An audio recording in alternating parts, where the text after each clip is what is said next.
Welcome to Family History Mysteries, a podcast that tells the stories uncovered through family history research, the unexpected stories of everyday people. I am an avid family historian who has been compiling my family tree for over 15 years, with nearly 20,000 people recorded in my trees. And please put a review on my podcast. That will certainly help in getting the word out there and creating more listenership. Episode 263. Burton Circus. I was recently chatting to a member of my local historical society, and he mentioned how, in the research of his new book of local pubs in our area, that one publican was a circus owner. It immediately captured my attention, and I had to know more. The man he was referring to was Henry Burton of Burton Circus, who was born in Horncastle, Lincolnshire, England in March 1825. He was the son of John Burton and Jane Pilkington Haggard. Henry was the middle child of 8. He commenced a relationship with Rosanna Lee, known as Rosina, in 1848 in Yorkshire, England. Rosina had previously been married to George Ryland in April 1843 when she was 17, and she'd had a son with him, George Henry Ryland, in the September of 1843. They must have separated, and George Jr. seems to have stayed with his father, hence why Rosina and Henry did not marry. Some family trees also have Rosina linked to the circus.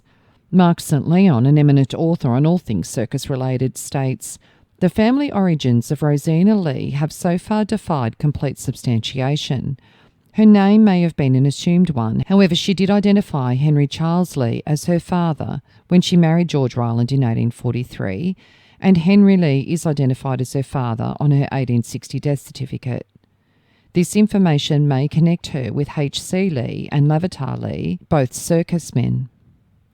They had a son, James William Burton, on the 17th of January 1845 in Staffordshire, England, and then a daughter, Rosina, born in March 1847 in Chelsea, Middlesex, England.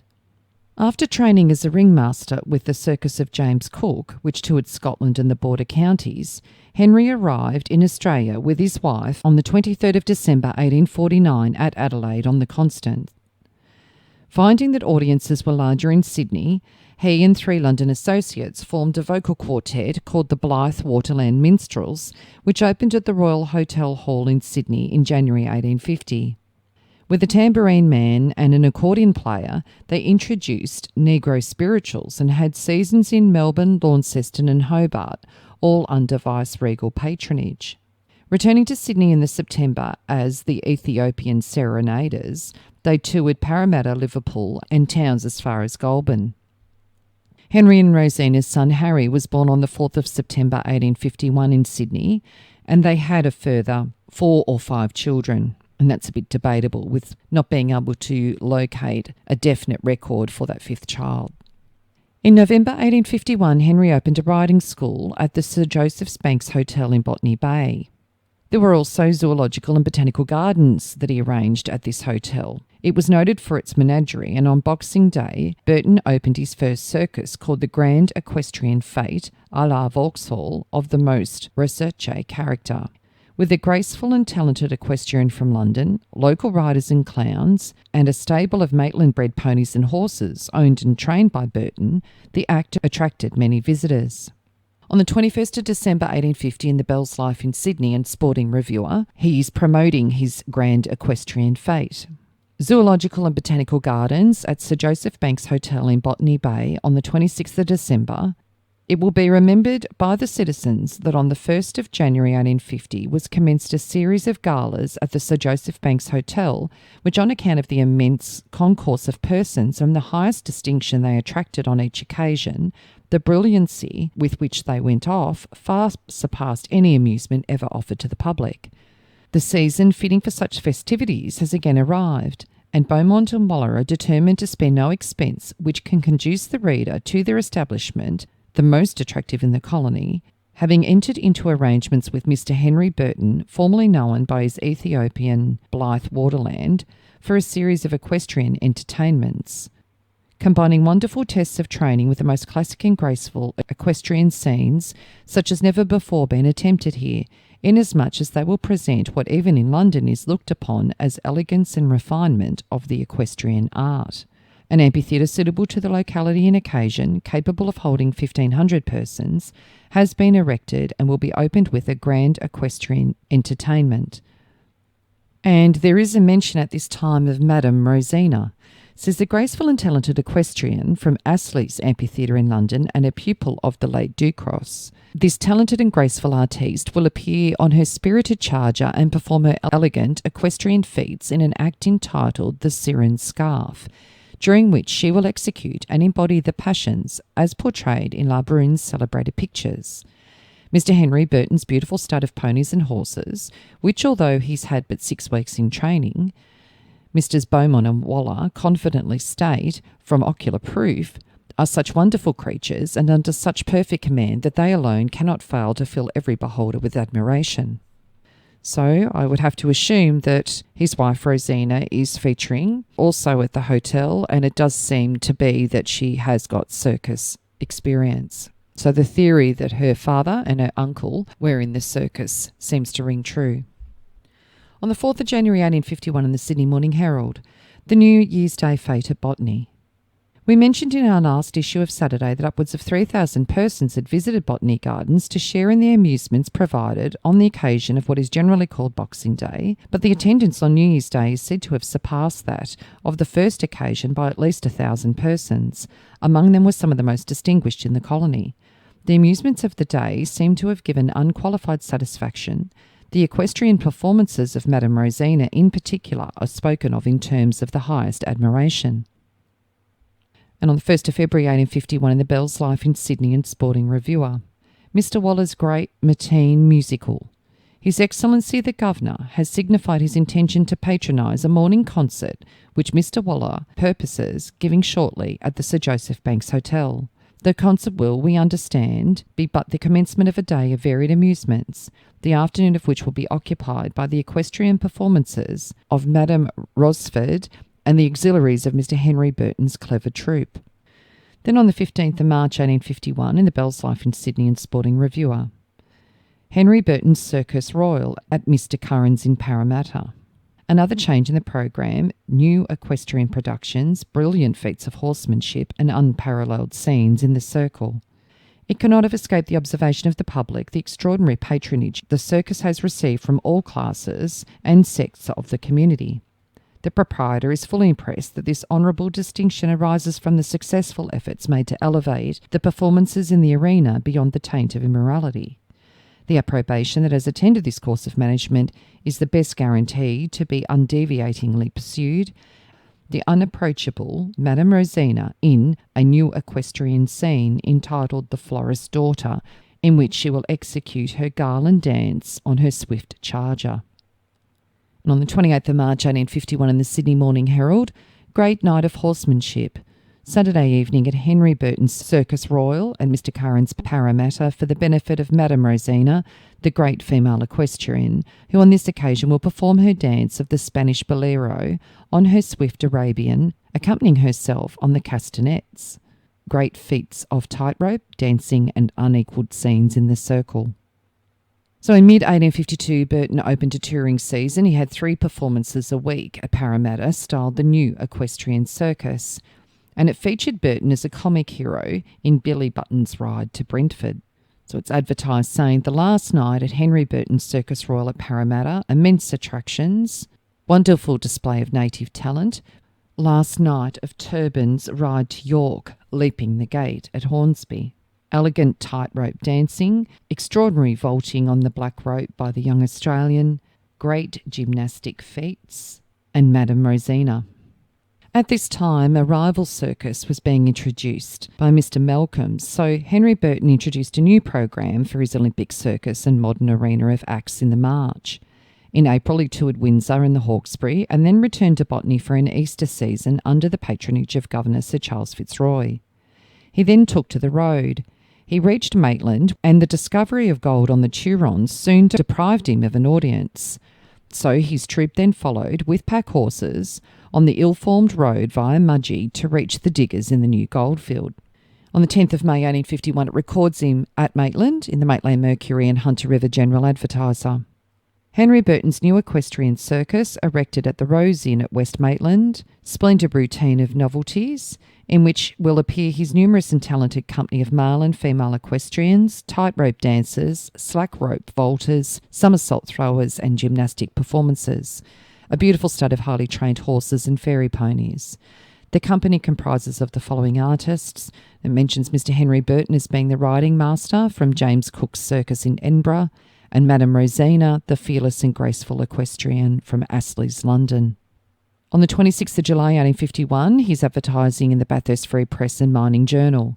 For 2 days only, Henry Burton's talented troupe of equestrians and gymnastic performers, unrivalled stud of highly trained horses and fairy ponies, will perform in the circus erected for the purpose adjoining the commercial hotel at Bathurst. So he played twice a week at Sofala, and he played in Bathurst for 6 months. On the 6th of September 1851, in the Bathurst Free Press and Mining Journal, great attraction, more novelties in horsemanship at Henry Burton Circus Royal at Bathurst. First appearance of Miss Fanny Burton, the baby rider, a child of only 4 years of age. This infant prodigy will make her first appearance before a Bathurst audience in a splendid act. And this child's actually, in fact, Rosina Jr., who the family must have called Fanny. On the 15th of October 1851, in the Bathurst Free Press and Mining Journal, great attraction at the reopening of the Circus Royal, a commercial hotel in Bathurst. Great combination of talent. Madame Rosina, the accomplished equestrian from Astley's Amphitheatre, London, and a pupil of the late De Niro. The extraordinary daring and graceful performances of this lady on her milk-white Arab have been the theme of admiration and astonishment to all those who have witnessed her. Henry Burton, proprietor. On the 18th of October 1851, in the Bathurst Free Press and Mining Journal, the public are respectfully informed that the appearance of the celebrated equestrian, Madame Rosina, is unavoidably postponed until a future announcement. 2 weeks later, on the 1st of November 1851, again in the Bathurst Free Press and Mining Journal, Circus Royal. The appearance of Mrs. Burton's professional name, Madame Rosina, on the programme for Wednesday evening attracted a large audience, the house being crammed in every part. Expectation was a tiptoe to witness a scene which possessed the greater novelty because of a female being connected with it. On Thursday evening, she also graced the performances with her equestrianism and, as on the previous occasion, was rapturously received. And it says, we beg to call the attention to the programme of performances during the current week. For Mr. Burton's Circus Royal, Madame Rosina and Miss Fanny Burton are to take prominent characters. After gold was discovered in Victoria, he decided he would take his company on a tour. It went from Adelaide to Hobart initially, then it went to Melbourne, Sydney, Newcastle and right up north to Rockhampton. They mostly travelled overland, and on their arrival at a country town, they would herald a week's picnic excursion from nearby stations. He was acclaimed later as the father of amusements on our early goldfields. On the 17th of January 1852, they visited Goulburn. In the Goulburn Herald and County of Argyll Advertiser, it says, for some days past, Mr. Burton and his company have been amusing the inhabitants of Goulburn with a variety of equestrian and gymnastic performances, which have given general satisfaction and call forth unbounded applause from all of those that have patronised the exhibition. We would especially celebrate the performances of the young lads and those of that little surprising phenomenon, Miss Fanny Burton. These have certainly been the chief points of attraction. The horses are admirably well trained, and their docility and highly cultivated instinct reflects great credit on Mr. Burton, who has brought them to such a pitch of perfection. On Thursday evening, highly to his honour, Mr. Burton, at the suggestion of some of the gentlemen who interested themselves in the welfare of the hospital, gave the proceeds of the night for the benefit of that institution, and were happy to record an overflowing audience of the most respectable of the community that responded to Mr. Burton's kindness of heart. Mr. Burton intends visiting Braidwood. May every success attend him, in the sincere wish of all those who have enjoyed his presence here. By the September of 1852, he is in Sydney again. In the Sydney Morning Herald, it advertises unparalleled success of the equestrian entertainments by Henry Burton's talented troupe and beautiful stud at the Olympic Circus in Castlereagh Street. Grand combination of talent by various performers.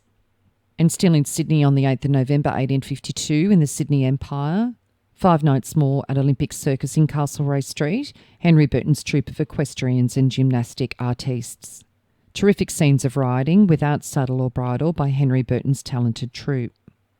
On the 28th of January 1853, he's still in Sydney at the Olympic Circus in Castlereagh Street, and the program will contain some of the chaste and beautiful performances both by man and horse for which Mr. Burton's troupe are so universally renowned, and it's signed off by Henry Burton, proprietor. Then by April of 1853, they're in Melbourne.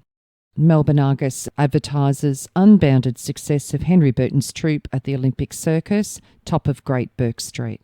On the 30th of September 1854, in the Melbourne Argus, Astley's Amphitheatre in Spring Street, Mr. Lewis has much pleasure in announcing that he's engaged Mr. H. Burton's celebrated troupe of equestrians for Monday, October the 2nd. And on the 26th of October, Astley's Amphitheatre in Spring Street, the people, after all, are the best judges of talent.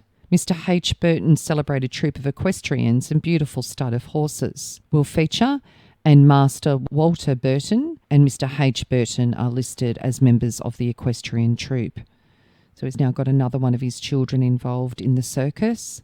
On the 17th of February 1855, in the Beechworth Ovens and Murray Advertiser, Burton's equestrian troupe. Mr. Burton and his troupe of equestrians, who for the last week have catered so successfully for the entertainment of the Beechworth people, moved on this morning to Snake Valley, where they intend performing for some nights. With respect to Mr. Burton himself, we feel bound to say that his engaging manner and generous disposition have won for him many friends during his short residence amongst us, and we only hope, as we have every reason to believe, that he has met with pecuniary success and that all his exertions have been deserved. Then by April 1855, the Melbourne Argus mentions Astley's. Again, that this evening Mr. Burton's troupe appears with the stock corps of the establishment for the last time. We had the pleasure last week of witnessing the performances of Mr. Burton's Neptune, which are of truly astonishing character, the animal being quite cleverly trained. So then they're off to Tasmania. On the 18th of April 1855, in the Launceston Cornwall Chronicle, it announces Burton's troupe left to go to Hobart Town on Monday with the intention to perform at Perth and other towns on their way. We expect them to return in August to commence a season in a large circus to be erected for their accommodation by that time. And in the Hobart Mercury on the 11th of May 1855, the trumpet note of preparation in reference to Mr. Burton's troupe was loud and startling, and we're glad to say that the expectations of the public have been amply fulfilled. We have seen Astley's in our earlier days, and with the exception of that splendid establishment, Burton's troupe is most decidedly the best we've ever seen. The performances are of the most classical character, displaying fine physical energies of the man and the wonderful docility and instinct of that noble animal, the horse. The horsemanship is admirable, and the gymnastic and acrobatic feats extremely graceful and astonishing. Quoting Mr. Burton's announcement, we can truly state that each performance produced is of a high order of manly daring, combined with classical delineations and graceful achievements, which indeed afford satisfaction to the most fastidious. Then in June 1855, with his famous troupe of entertainers entitled Burton's National Circus, he performed at Richmond, Victoria for 2 days on their way back down to Launceston. The circus was led by Henry, and it was considered at this time the first circus to travel around provincial Australia. The Mercury newspaper of Tasmania said, "It is admitted by all that an equestrian troupe has never visited this colony in any way comparable to that of Mr. Burton's." So once getting to Launceston, they travelled via Richmond, O'Brien's Bridge, now known as Glenorchy, New Norfolk, Brighton, Green Ponds, now known as Kempton, Oatlands, Ross, Campbelltown, Longford, Westbury and Evandale. In the Launceston Cornwall Chronicle on the 25th of August 1855, Burton's Circus, the large marquee and tent used by this talented troupe, will be sold by auction on Wednesday. The company left on the Ladybird for Melbourne. And in the Melbourne Age on the 14th of September 1855, Astley's National Amphitheatre, Henry Burton lessee. Increasing popularity. Walter Burton's performances are greeted nightly with enthusiastic cheers. So his son looks like he's really coming into his own. Then a week later, in the Melbourne Argus, Astley's Amphitheatre, Henry Burton lessee. More equestrian triumphs, continued concentration of talent, grand change in the program. Last week of this renowned troupe previous to their summer tour through the mines. Master Walter Burton in another new production. Mr. Burton's Newfoundland dog in his astonishing performances. So their first port of call on their tour of Victoria was Geelong. On the 29th of September 1855 from Geelong. At the Independent Chapel on Thursday evening, Lola Montez at the theatre and Burton's troupe at the Circus. I did an episode on Lola Montez. She's a very interesting lady who also toured the goldfields. So if you'd like to know more about Lola Montez, have a listen to episode 70. They then were off to Portland. The Portland Guardian and Normanby General Advertiser in Victoria on the 30th of April 1856.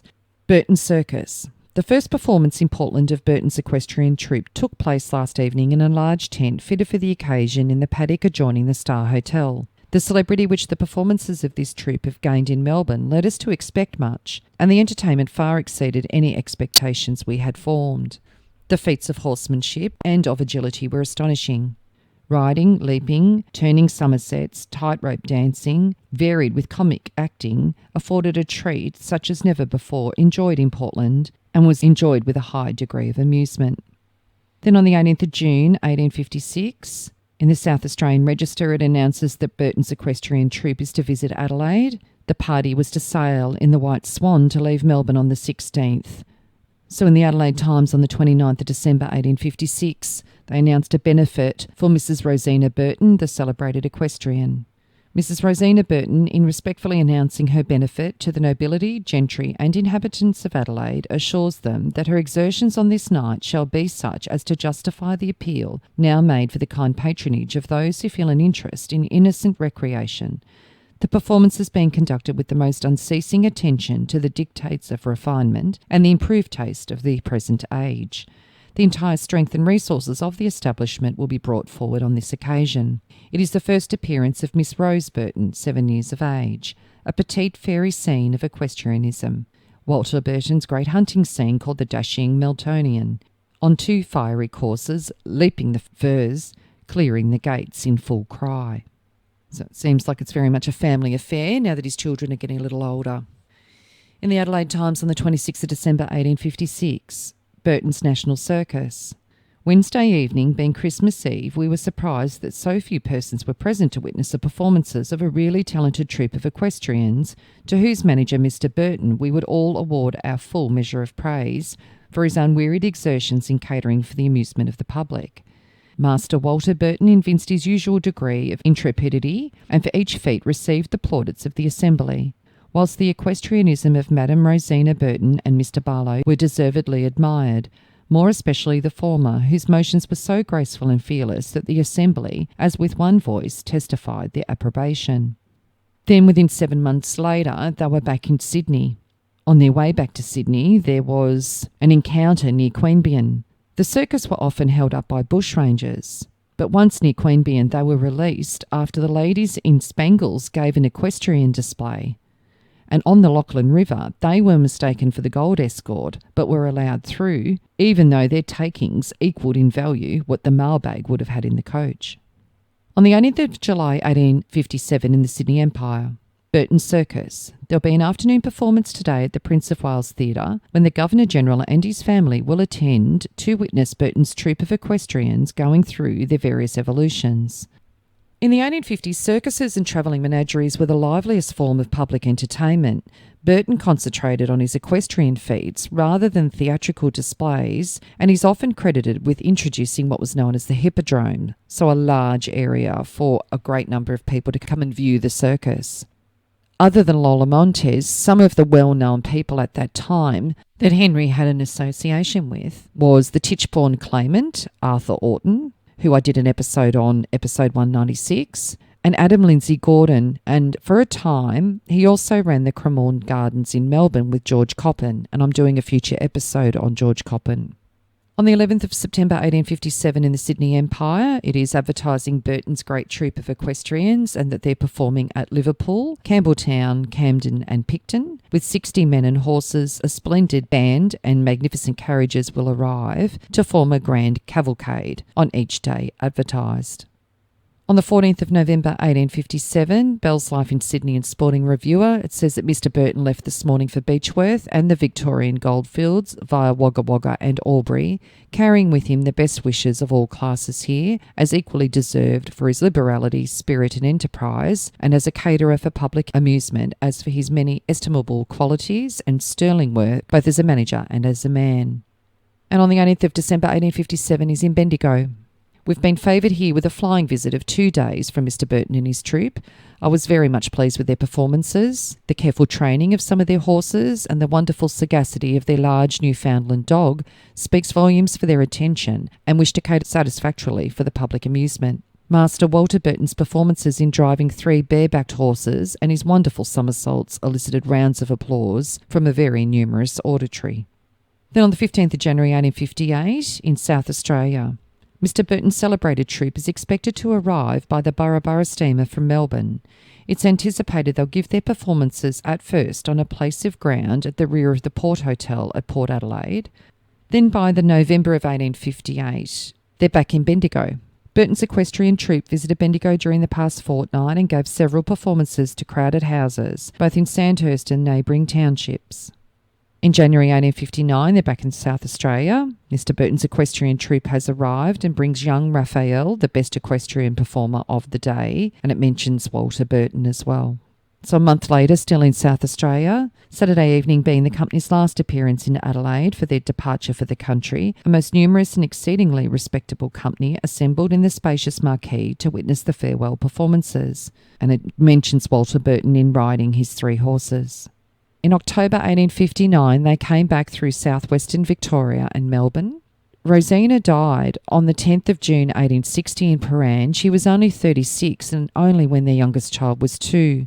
Her death notice reveals her cause of death. Rosina, the beloved wife of Mr. Henry Burton, of consumption. So she died of tuberculosis. Within 2 months, they're back on the road, and the Portland Guardian and Norman Bee General Advertiser mentions Burton's Ethiopian troupe, that this company performed on Monday and last night to full houses in the Tasmanian Assembly Room. Burton has long since established a reputation here for first-rate performances of an operatic, equestrian and musical kind, and these last performances in Negro song, wit and comic acting have well sustained this reputation. The entertainments were altogether of a superior order. The music, both instrumental and vocal, in company on the banjo, violin and tambourine, in duet and solo was good, and the entertainment was interspersed with a variety and originality of Negro humour. The Black-Eyed Maid was sung by Mr. Burton, accompanied on the banjo with great taste. So I'm wondering whether with the death of his wife so new that he went back to his earlier work. It doesn't seem that he had any equestrian work at that time, quite possibly because the children were heavily involved in that.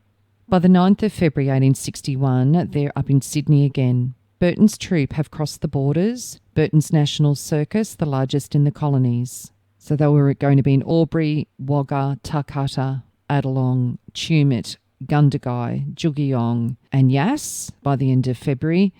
Then by the start of March, they were going to be in Gunning, Goulburn, Marulan, Sutton Forest, Berrima, Picton, and then into Sydney, Camden, Campbelltown and Liverpool.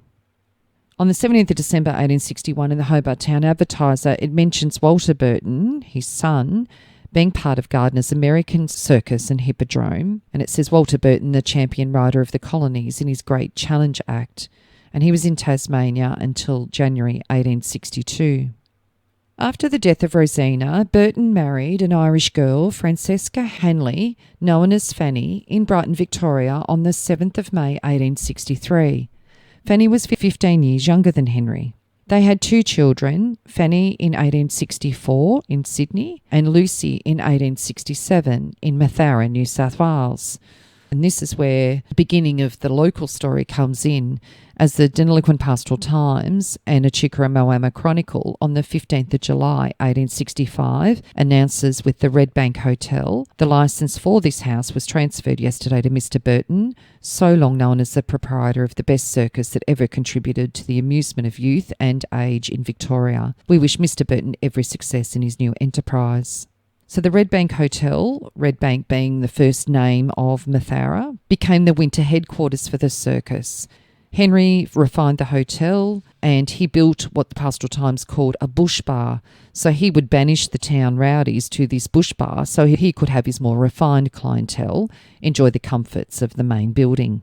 On the 9th of March 1867 in the Pastoral Times, it advertises Burton's Red Bank Hotel at Mathara, beautiful garden and vineyard, good stabling and attentive grooms with Cobb & Co coaches daily and good yards for cattle. On the 16th of November 1867, it mentions the Mathara races at the Telegraph Plain on the 20th of November near Burton's Red Bank Hotel, and Henry Burton is listed as the secretary of the race meet. He wintered, bred and trained his horses for his circus at Mathara. And if you go onto Google and type in Mathara, New South Wales, you'll see how geographically suitable it would have been for his circus. Just over the border of Victoria, but close to the border of South Australia as well. So he would have had those three states, and Tasmania for that matter, within range for him, and he was able to go back to that centralised spot at Mathara for him to conduct his circus. Within 2 years of him owning the inn, it had competition. The Mathara Hotel was built and run by Duncan Campbell.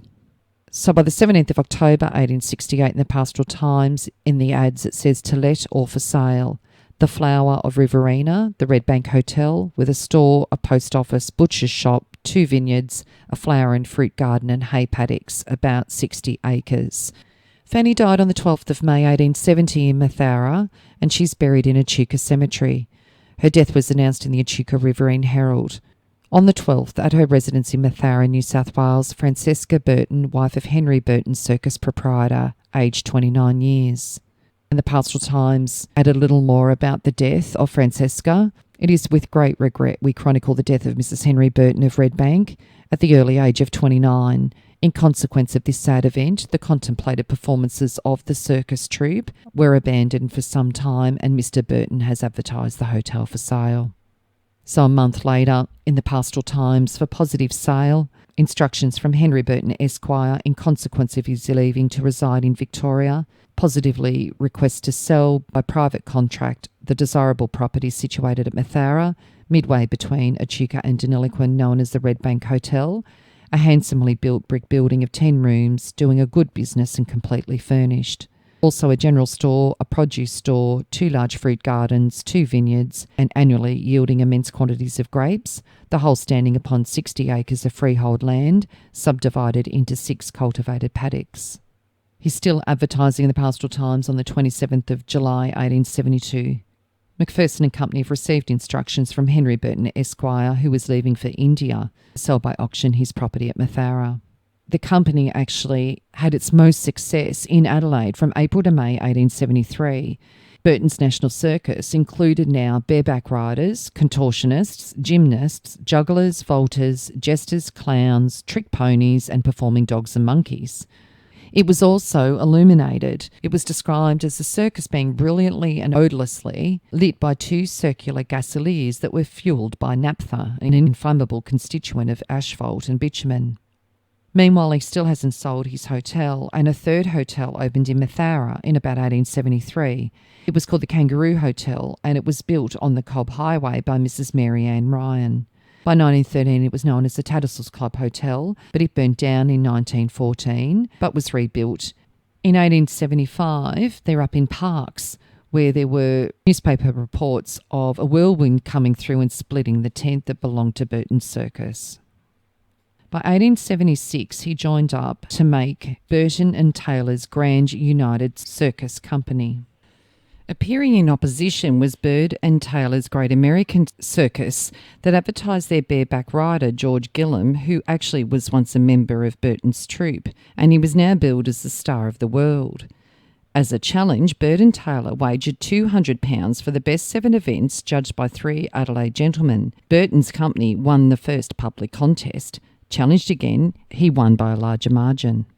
In about 1877, Henry Burton engaged the acrobatic clowns Hayes and Benhamo from London for an Australian tour.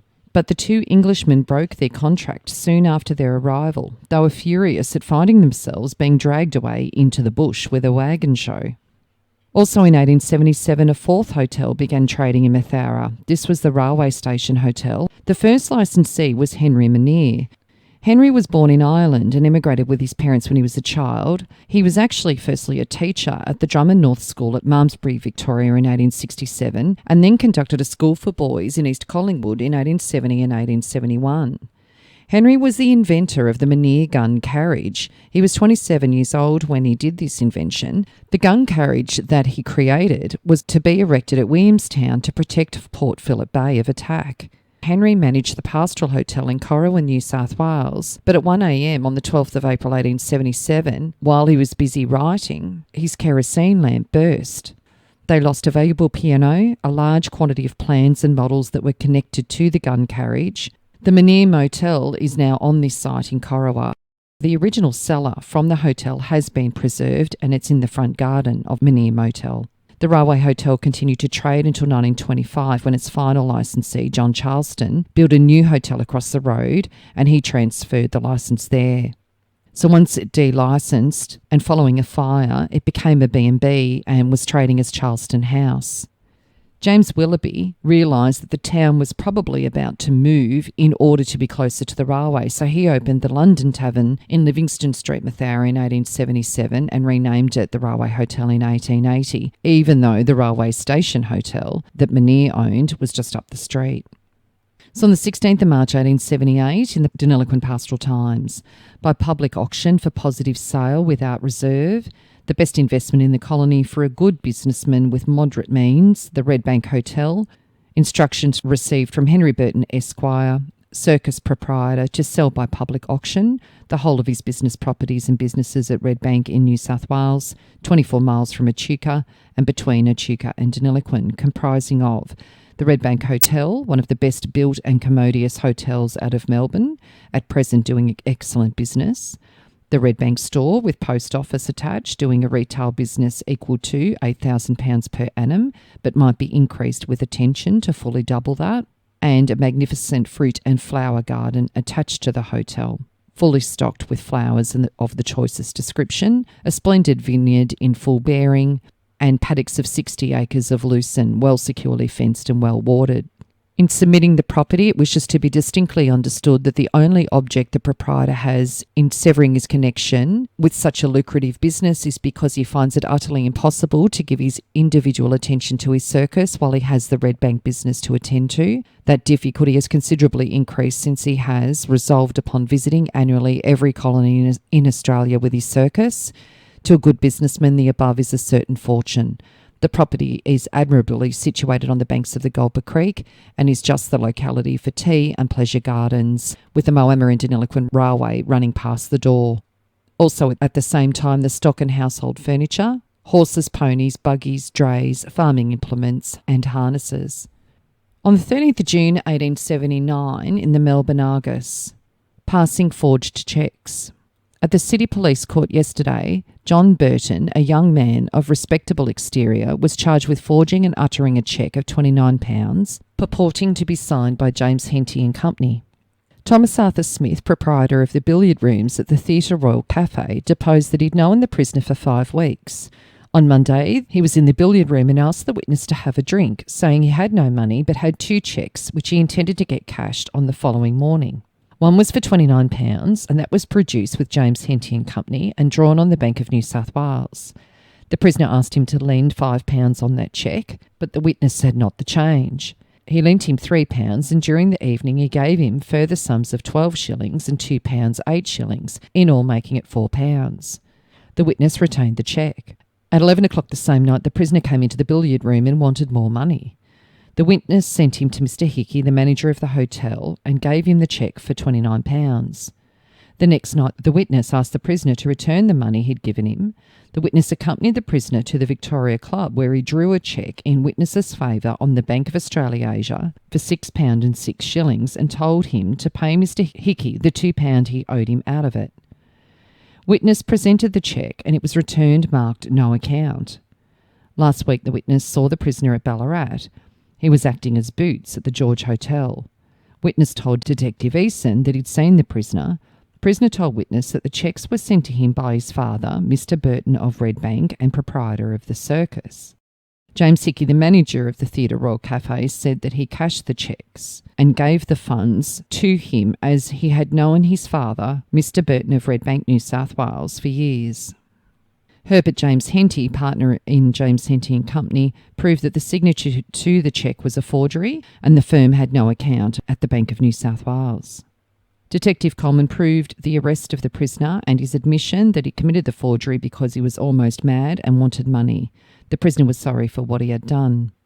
Mr. Turner requested that they alter the charge to one of obtaining money by false pretences in order that the prisoner might be dealt with summarily. The prisoner who reserved his defence was committed for trial at the next Central Criminal Court.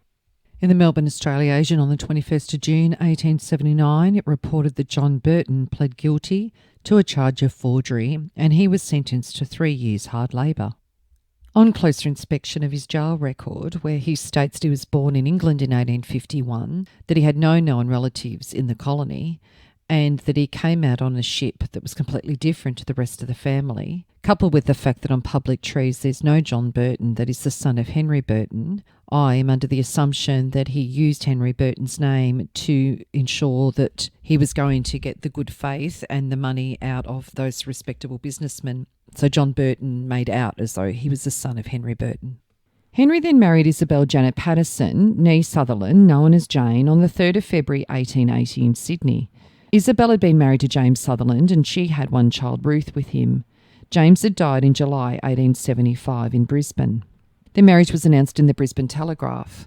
Burton Sutherland at Christchurch, Sydney on the 3rd of February, Henry Burton of Mathara to Isabel Janet Sutherland of Windermere, Brisbane, Queensland.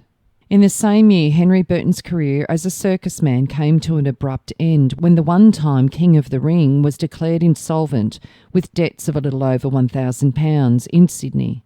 Even though Henry still owned the Red Bank Hotel, due to his insolvency, he leased out one component, the Bush Bar, to Daniel O'Sullivan, and he still had the main hotel building as his residence. On the 15th of July 1881, in the Port Augusta Dispatch and Flinders Advertiser in South Australia, it says that the Burton Circus performed at Corn on the 13th of July to very fair audiences.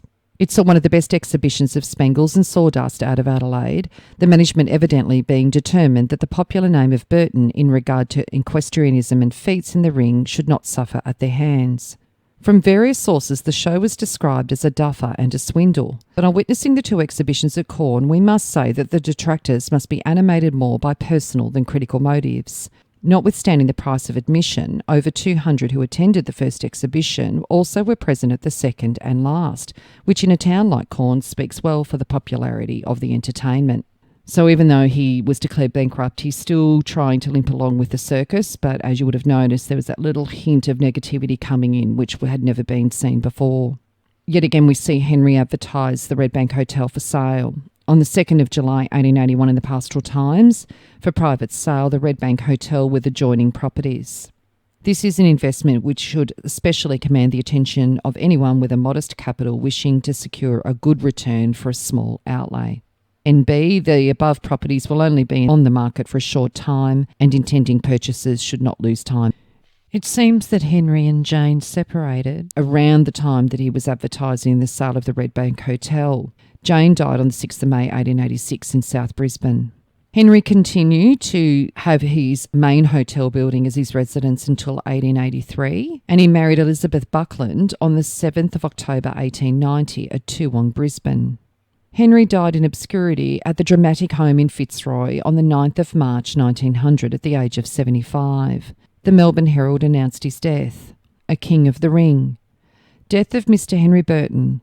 The older generation of Victorian natives, as well as the pioneers of the colony and thousands of people in the sister colonies, will learn with regret that Mr. Henry Burton, formerly the leading circus proprietor in Australasia, died at the Dramatic Homes last night. Mr. Burton was a very old colonist, and as far back as the early 50s, even before the gold discoveries, he was before the public as a circus proprietor. About 18 months to 2 years ago, just before Mr. Burton became an inmate of the Dramatic Homes, reminiscent notices of his experiences appeared in the Herald and were read with much interest. For years and years, Mr. Burton was a notable king of the circus ring, and large numbers of people who are now staid elderly citizens will remember their childish admiration of his handsome head and graceful figure as he appeared in the arena in the capacity of ringmaster. The experiences on the goldfields in the rough digging days were very exciting, and Mr. Burton always managed to provide a really good all-round circus show and was noted for the beauty and excellent training of his horses, as well as the skill of the athletes and equestrians in his companies. At one time, Mr. Burton had amassed considerable wealth. He had a stud farm of his own where he bred horses for his circus. During the course of his long professional career, Mr. Burton contributed thousands of pounds to charities, but of late years he experienced reverses and in his old age was glad to accept the shelter afforded by the dramatic homes. He has for some time been afflicted with paralysis. Burton's National Circus was established in 1851, and for 35 years this circus has been an institution mainly travelling over Victoria. His son Walter was a distinguished equestrian, however long deceased. In Ballarat, Bendigo, Geelong, Castlemaine, Hamilton, Gippsland and all through Victoria, Burton was a household word. It was worth a shilling merely to hear the grandeur with which he said, "Ladies and gentlemen, thanking you for your kind favours. There will now be an intermission of 10 minutes." And a little on his children and what became of them. His children with Rosina Lee. The firstborn was Rosina, who seems to be known as Fanny, as mentioned when she was performing as a child. She was born in 1849 in Sydney. Then came Harry in 1851. Louisa Margaret was the third child, known as Lucy, who was born in 1853. Alfred William was the fourth child, who was born in 1855 but died in 1859. The fifth child was Eva, who was born in 1858, who died in December 1935 at Birkenhead, Cheshire, England. And the sixth child was Walter. He had two children with Fanny Hanley, Fanny born in 1864 in Sydney, and Lucy Marion Burton, who was born in 1867 in Mathara.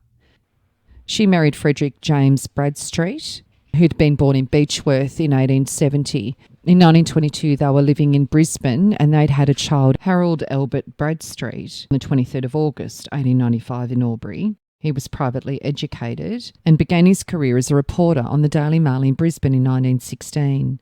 He was appointed private secretary to the Honorary E.H. McCartney, leader of the National Party, in the Queensland Parliament. He enlisted in the AIF in 1918, but owing to severe illness did not see much active service. He served as a producer for the AIF concert party on the East Front. He took discharge in Egypt and accepted a position of editor of the Egyptian Mail in Cairo until 1920.